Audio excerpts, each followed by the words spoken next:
नमस्कार दोस्तों, बहुत बहुत स्वागत है आपका हमारे YouTube channel study with smartness में। आज की इस वीडियो में हम हिंदी से संबंधित कुछ प्रश्नोत्तर देखेंगे। तो चलिए हम शुरू करते हैं। हमारा पहला प्रश्न है, धात्र धात्री शब्द युग्म का सही अर्थभेद का चयन कीजिए। धरती धरा, बर्तन माता, आकाश धरा या धरा आकाश। इसका राइट आंसर है बर्तन माता।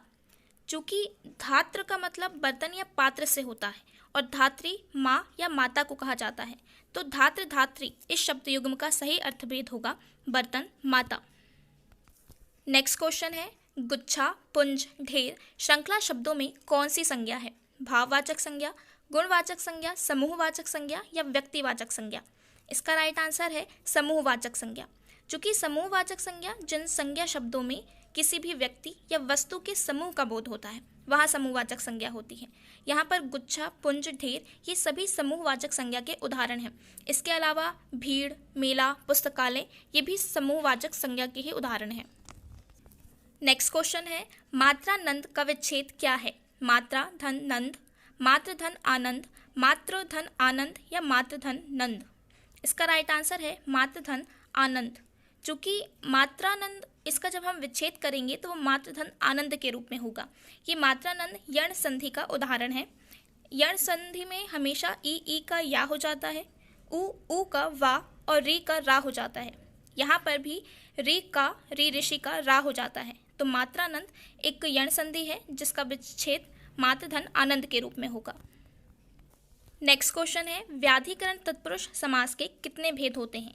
4, 5, 6 या 3। इसका राइट आंसर है 6।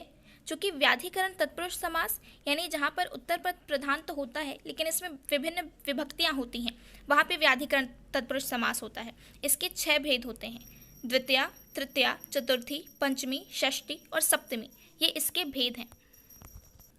नेक्स्ट क्वेश्चन है, एक ओर अजगर ही लखी, एक ओर मृगराय, बीकल बटोही बीच ही, पर्यो मूर्छा खाए। इसमें कौन सा रस है? भयानक रस, विभत्स रस, अद्भुत रस या रौद्र रस। इसका राइट आंसर है भयानक रस।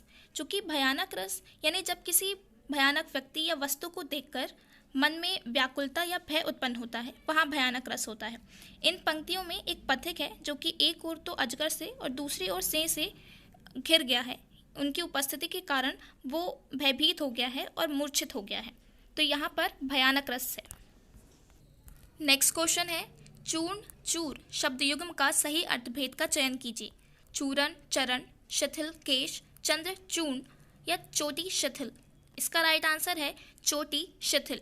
चूँकि यहाँ पे चूर्ण का मतलब होता है चोटी या शिखा से, जबकि चूर यानी परिश्रम करके शिथिल हो जाना, यानी जिसे थक हार कर चूर होना कहते हैं, इसका अर्थ यहाँ पर यही होता है। तो यहाँ पे चूर्ण यानी होगा चोटी और चूर यानी होगा शिथिल होना। तो इस शब्द युग्म का सही अर्थभेद होगा चोटी और शिथिल। नेक्स्ट क्वेश्चन है, निम्नलिखित तत्सम तद्भव में से कौन सा विकल्प अशुद्ध है? कांच कांच, कंगन कंगन, कपड़ा करपट या इनमें से कोई नहीं। इसका राइट आंसर है इनमें से कोई नहीं। चूँकि तत्सम यानी संस्कृत के शब्द जो आज भी ज्यों की त्यों उपयोग में आ रहे हैं, और तद्भव यानी कि संस्कृत के विकृत शब्द जो हम सामान्यतः उपयोग में लाते हैं। तो यहाँ पर तत्सम और तद्भव का शब्द युग्म पूछा है, तो यहाँ पे सभी शब्द युग्म तत्सम और तद्भव के ही हैं। नेक्स्ट क्वेश्चन है, का किस प्रकार का व्यंजन है? ऊष्म, स्पर्श, अंतस्थ या इनमें से कोई नहीं।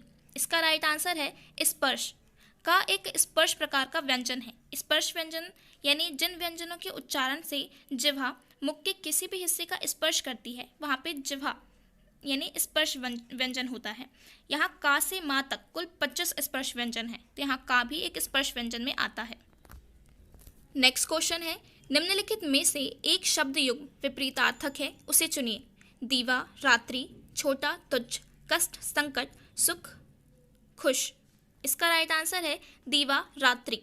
चूँकि यहाँ पे विपरीतार्थक शब्द पूछा है यानी एक दूसरे का विपरीत अर्थ प्रकट करने वाले शब्द, तो यहाँ पे दीवा यानी दिन या दिवस से होता है, जबकि रात्रि यानी रात होता है। ये दोनों ही शब्द युग्म एक दूसरे से विपरीत हैं और बाकी सभी एक दूसरे से मिलते जुलते शब्द हैं, तो इसका राइट आंसर है दीवा और रात्रि। नेक्स्ट क्वेश्चन है, निरुद्देश का सही संधि विच्छेद क्या है? निधन उद्देश्य, निर्धन उद्देश्य, निधन उद्देश्य या इनमें से कोई नहीं। इसका राइट आंसर है निधन उद्देश्य। चूंकि निधन उद्देश्य एक विसर्ग संधि का उदाहरण है और विसर्ग संधि में विसर्ग के बाद कोई भी स्वर या व्यंजन आता है तो उस स्वर या व्यंजन के कारण विसर्ग में परिवर्तन होता है, तो वहां पर विसर्ग संधि होती है। तो निरुद्देश्य एक विसर्ग संधि का उदाहरण है। नेक्स्ट क्वेश्चन है, लोक हितकारी में कौन सा समास है? द्वंद्व, कर्मधारय, तत्पुरुष या बहुव्रीहि? इसका राइट आंसर है तत्पुरुष समास। चूंकि यहाँ लोक हितकारी तत्पुरुष समास के संप्रदाय तत्पुरुष का उदाहरण है और संप्रदाय तत्पुरुष में प्रथम पद के साथ संप्रदाय कारक चिन्ह लगता है, को या के लिए। तो यहाँ पे जब लोक हितकारी का समासिक विग्रह करेंगे तो वो होगा लोक के लिए हितकारी, जो कि एक तत्पुरुष समास का उदाहरण है।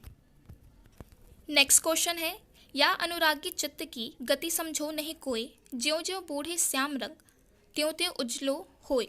इसमें कौन सा अलंकार है? संदेह अलंकार, विरोधाभास अलंकार, भ्रांतिमान अलंकार या व्यतिरेक अलंकार?